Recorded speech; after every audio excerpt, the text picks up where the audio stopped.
Привет, красотки, и добро пожаловать на мой канал, если вы здесь впервые, и спасибо, что вернулись, если вы здесь уже были. Сегодня у меня будет очень необычное видео, такого формата не было уже очень давно, и я решила его возобновить. Сегодня мы вместе с вами будем убираться. И в этот раз я решила сделать необычную мотивационную уборку, как я обычно делала раньше под музыку, а хотелось сегодня озвучить и с вами поболтать, потому что новостей очень много. Если вы следили за моим каналом и смотрели прошлую мотивационную уборку, то, наверное, заметили, что локация дома поменялась. Мы действительно переехали, и мы переехали не просто в Аргентине, там из квартиры в квартиру, а мы приехали в Россию 2 года назад и сейчас живем за городом. У нас дом 2 этажа, 125 квадратных метров, и на этом видео я буду убирать только первый этаж. Иначе видео получилось бы очень большое, если бы я еще и показала уборку на 2 этаже. А вы напишите пока в комментариях, как вам такой формат, как вам продолжительность видео, которое я сняла, или вам бы хотелось смотреть видео намного дольше. Итак, на 1 этаже у нас кухня-гостиная, как раз где я сейчас и нахожусь. Также есть прихожая, гостевая комната, туалет и комната с лестницей. Очень необычная комната. Я сначала расстроилась, что у нас лестница будет не в кухне-гостиной. Мне казалось, что это как-то безопаснее, особенно с маленьким ребенком, а Дане сейчас чуть больше 2 лет. Но оказалось, это очень удобно и практично. Отдельная комната, там где лестница. Мы там сделали игровую, по крайней мере, делаем потихонечку. И очень удобно, что шум с 1 этажа практически не идет на 2 этаж, и Даня может спокойно спать и вечером, и дневной сон, а у него очень чуткий дневной сон, поэтому мы можем спокойно свою жизнь жить на 1 этаже, и звуки не идут с кухни-гостиной на 2 этаж, потому что лестница находится в другой комнате. Мы приехали всего лишь с 6 или 5, я уже даже не помню, чемоданами, и вещей у нас очень мало, и в доме до сих пор эхо, хоть живем мы здесь уже 2 года, потихонечку покупаем мебель, обустраиваем свой быт, я покупаю зеленые цветочки, очень люблю комнатные растения, об этом я рассказываю в своих социальных сетях, особенно в Телеграме, так что обязательно подписывайтесь на мой Телеграм-канал, там выходят видео и фото, и статьи каждый день в режиме лайфа, очень много полезностей, я делюсь всякими покупками, рецептами, целями своими, как я их достигаю, что я для этого делаю. Сейчас, например, у меня цель на 12-недельный спринт, это развитие социальных сетей на русском языке, так что кому это тоже интересно или интересно посмотреть за моим опытом, что же у меня в итоге за эти 12 недель каждодневной съемки контента получится, обязательно переходите по ссылочке внизу или по QR-коду на экране.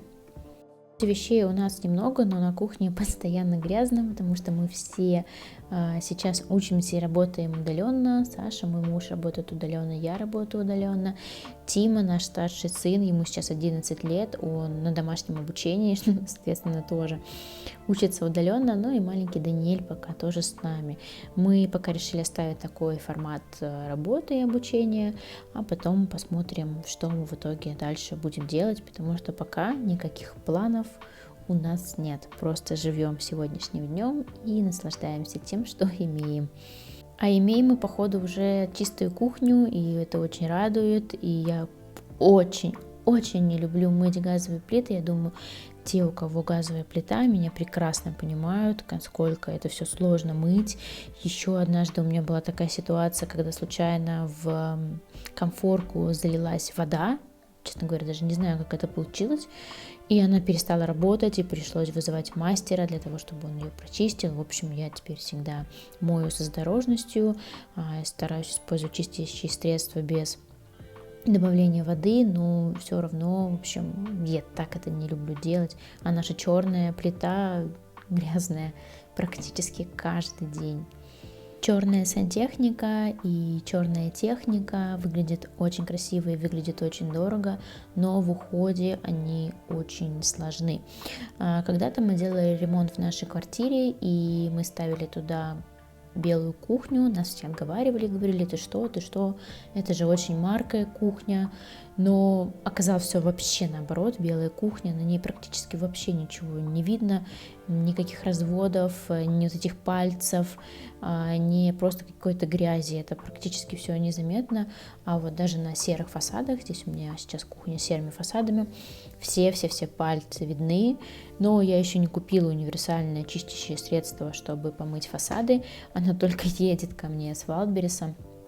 Поэтому сегодня я не буду мыть фасады, я просто помою столешницу. Чаще всего я это делаю просто средством для мытья посуды, точно так же, как и раковину. Такое универсальное средство, которое щадящим образом помогает ухаживать за техникой и за столешницей. Самое сложное у нас в квартире и вообще самое некрасивое, что есть, это вот эта черная раковина. Во-первых, она, знаете, какого-то такого странного материала, что она не гладкая, как будто бы какая-то шершавая. И сколько бы раз я ее не мыла, чем бы я ее не мыла, она все равно остается в белых разводах. Я даже разговаривала на днях со своей соседкой, спрашивала, может быть, она знает лайфхак, как мыть черные раковины, так, чтобы они не оставляли там каких-то разводов или следов. Мы так и не нашли ответ. Если у вас есть ответ, пожалуйста, напишите в комментариях, потому что вот она сейчас высохнет, и она снова будет в белых разводах, и это просто невозможно вычистить. Кстати, свою уборку я всегда начинаю с кухни. Я считаю, что это самое грязное у нас место, и как только я его уберу, вот эти все крошки, они упадут на пол, если вдруг они упадут, да, если они есть, но они, конечно же, есть. После этого, как только вот у меня чистая кухня, я начинаю запускать робота-пылесоса.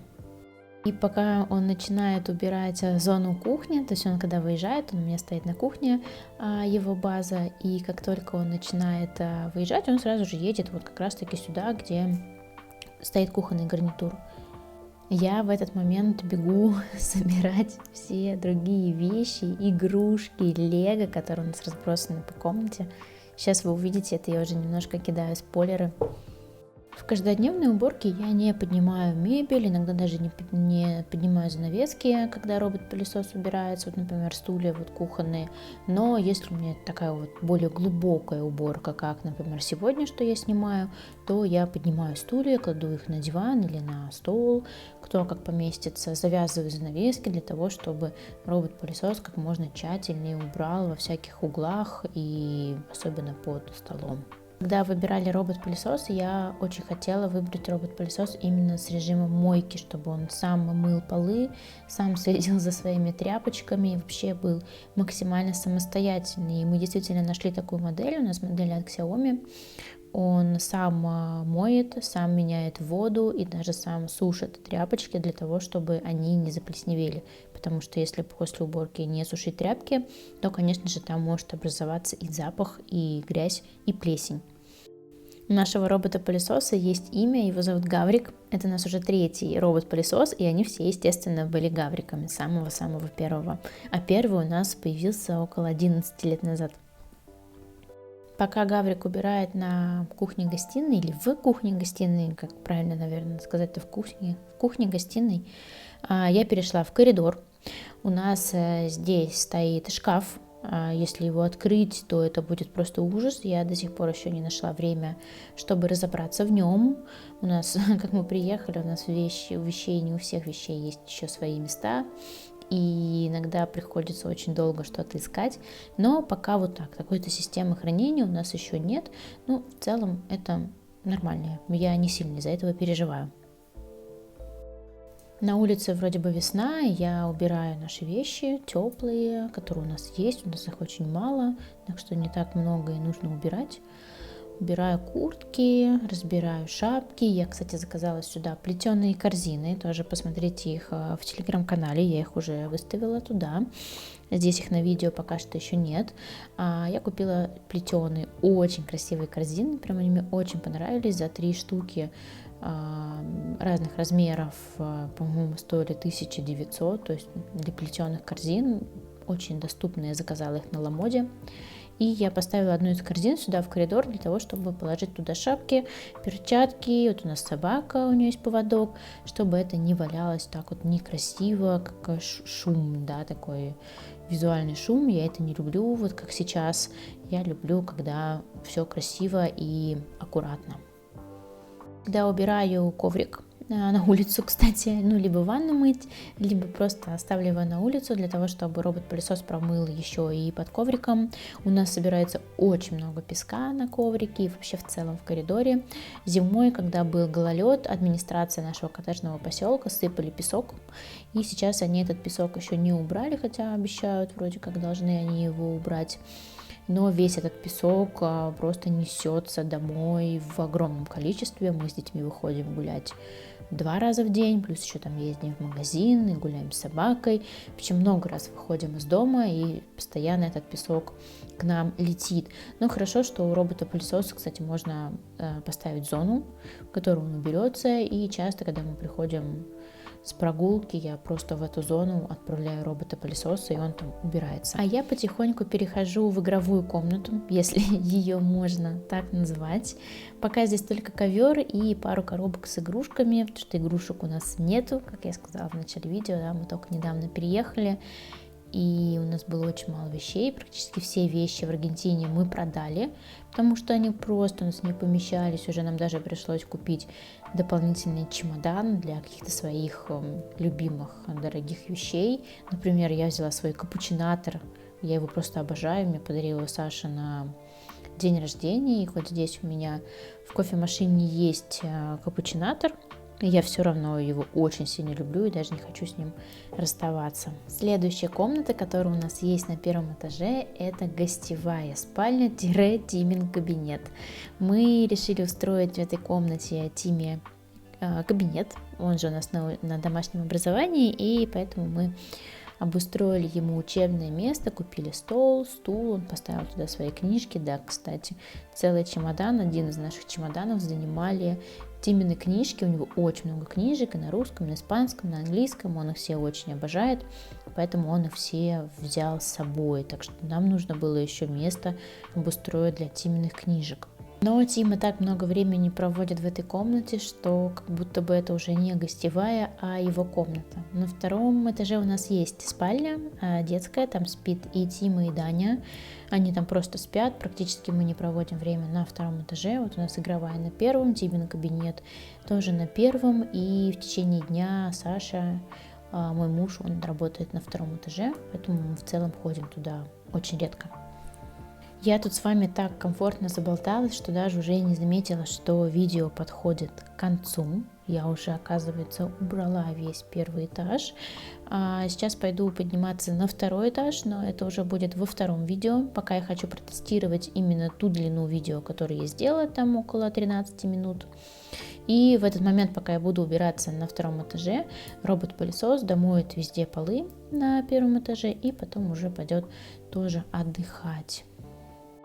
И я хочу еще раз пригласить вас в свой телеграм-канал, где очень много всего интересного, полезного, мои покупочки, лайфхаки.